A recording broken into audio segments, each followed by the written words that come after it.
कहानी की शुरुआत बाघ से होती है, जो अपने पंजे से मोगली के हाथ पर नाखून से निशान बनाता। फिर उसने अपना मुंह खोला। अचानक भालू और पैंथर आसमान से गिर पड़े। वे मोगली को बचाने आए थे। तभी बाघ ने जोर से दहाड़ा। हजारों की संख्या में बंदर उन पर टूट पड़ते हैं और उन दोनों को काटने लगे, जिससे भालू और पैंथर एक के बाद एक गिरते गए बाघ फिर से अपने पंजे मोगली की ओर बढ़ाता है। तभी अचानक बाहर से एक विशालकाय अजगर आ गया। सभी जानवर दूर हट जाते हैं। अजगर तेजी से मोगली के चारों ओर लिपट गया और उन्हें इस मोगली से दूर रहने की चेतावनी दिया। इस विशालकाय अजगर से उलझने की हिम्मत किसी में नहीं होती। तभी बाघ को हार माननी पड़ी। यह अजगर भूत और भविष्य देख सकता था, तो उसने मोगली की कहानी देखी। जब मोगली बहुत छोटा था तो उनके माता पिता को बाघ ने मार डाला था। बाघ ने जंगल के प्राचीन नियम तोड़ दिए थे। फिर एक पैंथर ने बच्चे को बचाया और उसे भेड़ियों की गुफा के बाहर रखा। पैंथर चाहता था कि भेड़िए इस बच्चे को पालें। भेड़िए ने बच्चे को देखा। खूंखार और क्रूर भेड़ियों के सामने बच्चा बिल्कुल भी नहीं डरता। उन्होंने कभी इंसानी बच्चा नहीं देखा। बच्चे को खून से लथपथ देख भेड़िए ने उसे चाट कर साफ किया। फिर अचानक एक लकड़बग्घा दौड़कर आया और बच्चे के ऊपर हमला किया, लेकिन भेड़िए में उसे मार भगाया। फिर जंगल के सभी भेड़िए एक साथ इकट्ठे हो जाते हैं। इंसानी बच्चे को देखकर सबको बड़ा आश्चर्य हुआ। फिर भेड़ियों के सरदार ने कहा कि यह बच्चा यहाँ नहीं रहेगा। यह भेड़िया वंश का कानून है। सरदार की बात को कोई भी नकार नहीं सकता। तभी पैंथर एक हिरण को पकड़ता है। उसने कहा, बच्चे के जीवन के लिए हिरण का सौदा करो। सरदार आगे बढ़ा और बच्चे को ध्यान से देखा। बच्चे को देख सरदार का मन पिघल गया। उसने बच्चे को रखने का फैसला करता है। तभी बाघ लकड़बग्घों के साथ यहाँ आता है। यह जंगल का एक कुख्यात राक्षस है। इंसानी बच्चा को वापस लेने के लिए यहाँ आया था। बाघ ने कहा, मैंने बच्चे के माता पिता का खून चखा है, अब इस बच्चे का भी खून चखना है, लेकिन बच्चे को भेड़ियों द्वारा संरक्षित किया गया है। सरदार बोला, यदि तुम इसे ले जाना चाहते हो तो तुम्हें भेड़ियों को चुनौती देनी होगी। वह सब बाघ को झुंड में चुनौती देते हैं, लेकिन सबको देख बाघ ने कहा, देर सवेर वह बच्चा खा लिया जाएगा। फिर वह घूमा और चला गया। अब बच्चा उनमें से एक बन गया था। कुछ साल बीता, बच्चा बड़ा हो गया था। वह पैंथर की सवारी करता है और हर दिन जंगल में खेलता है। पैंथर ने उसे शिकार करना भी सिखाया। मोगली के एक शिक्षक भी हैं। यह एक भालू है। उसे जंगल में जीवित रहने का हुनर सिखाया।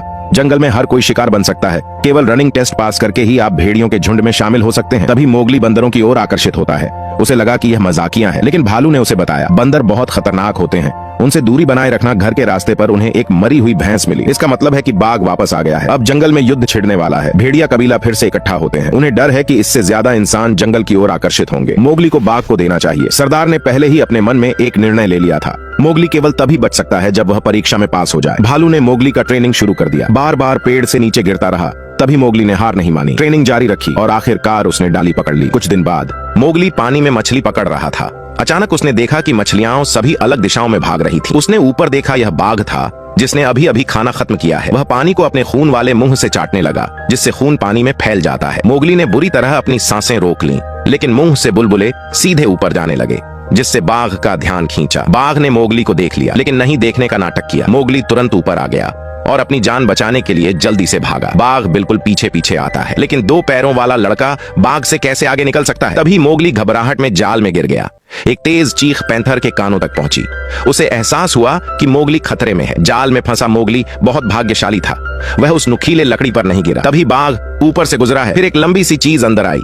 दरअसल यह हाथी की सूंड थी। ये मोगली की कमर के चारों ओर लपेटता है और उसे जाल से बाहर निकलता है। मोगली को अपने सामने काई से ढका हुआ विशाल हाथी दिखाई देता है। इसी समय पैंथर आ गया। सामने के दृश्य ने उसे झकझोर कर रख दिया। फिर हाथी कुछ नहीं किया। वह घूमा और उधर से ही चला गया। मोगली भी पैंथर पर सवार हुआ और जल्दी से घर चला गया और बाघ ने यह सब छुप कर देखा। आज भेड़ियों का ट्रेनिंग आधिकारिक तौर पर शुरू हो रहा है। भेड़िया जो कबीले का सदस्य बनना है, उसे परीक्षा पास करना होगा। पैंथर पीछे से उनको पकड़ने का कोशिश करेगा। वे तैयार थे। सरदार ने आदेश दिया। वे सब तीर की तरह निकल पड़े। मोगली भेड़ियों से तेज नहीं है। वह केवल शॉर्टकट ले सकता है। वह सीधे चट्टान से कूद गया, शाखाओं को कसकर पकड़ा और नीचे कूद गया। फिर गुफा से तेज भागकर उसने पेड़ से नीचे फिसलने का फैसला किया। वह अभी सबसे आगे है, लेकिन जल्द ही भेड़ियों उससे आगे निकल गए और उसे हिंसक तरीके से एक तरफ धकेल दिया गया। उसने हार नहीं मानी, आगे दौड़ते रहा। इसी दौरान पैंथर भी आ जाता है। यह मोगली को निशाना बनाता है। मोगली शाखाओं के बीच आ गया। उसे लगा कि पैंथर उसे पकड़ नहीं पाएगा, लेकिन कौन जानता था कि पैंथर वास्तव में इसके बारे में गंभीर था। उसने शाखा को पंजे से तोड़ा और अंदर आ गया। मोगली तेजी से ऊपर चढ़ गया और पैंथर से बच निकला। वह पेड़ की लताओं के बीच से चढ़कर जा रहा था।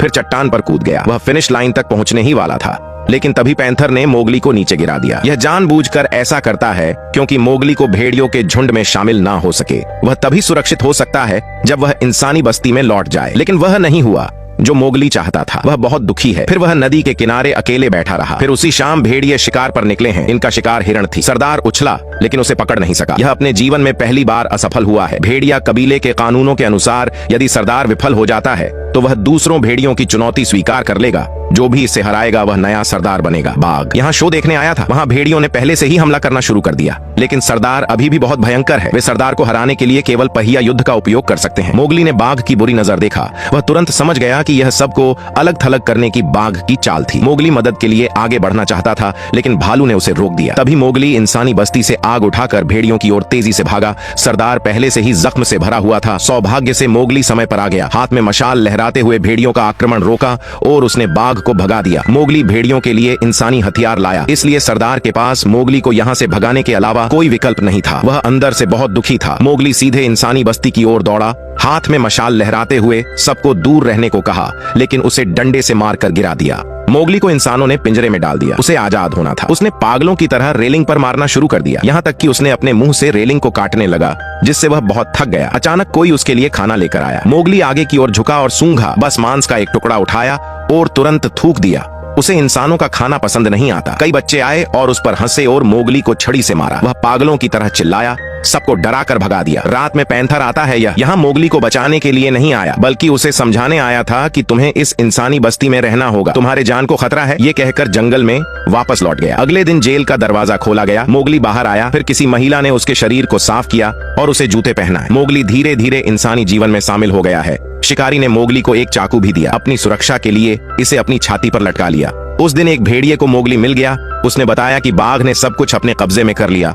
उसने बहुत से भेड़ियों को मार दिया और बाकियों को जंगल के किनारे तक खदेड़ दिया। मोगली अब इंसानों के साथ नया सफर शुरू कर दिया है और अब वह दोबारा भेड़ियों के पास नहीं जाएगा। एक रात मोगली गलती से शिकारी के गोदाम में घुस गया। उसने अंदर सभी प्रकार के जानवर देखे। उसमें अपनी सबसे अच्छी दोस्त को भी देखा। उसे बहुत दुख हुआ। मोगली शिकारी को सोते समय मार डालना चाहता था, लेकिन आखिर में उसने अपना मन बदल लिया। मोगली ने कोने में देखा, उधर एक विशाल हाथी के दांत था। उसने गुप्त रूप से हाथी के दांत को विशाल हाथी को लौटा दिया और उसके साथ एक समझौता किया, बस जंगल में बाघ से छुटकारा पाने में मेरी मदद करो। फिर मोगली ने बाघ को अकेले में बुलाया। बाघ बहुत अहंकारी है। उसे लगता है कि वह यह लड़ाई जीत लेगा। अचानक मोगली ने आसमान में देखा और जोर से चिल्लाया।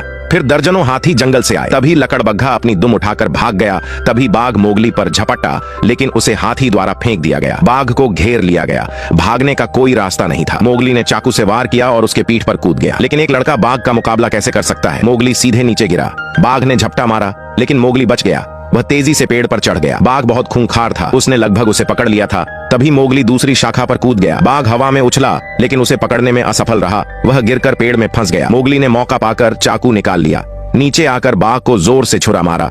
तभी अचानक शिकारी ने गोली चलाई। मोगली हाथी से कहता है, ये वही है जिसने दांत चुराया था। शिकारी ने झट से बड़ी बंदूक उठा लिया और फिर से निशाना लगाया। गोली मोगली को छू कर निकली।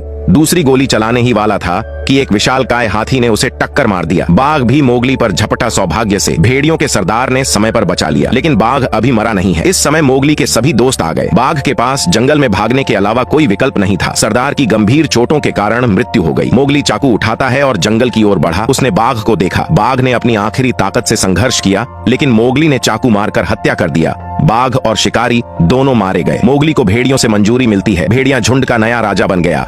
जंगल में फिर से शांति लौट आई।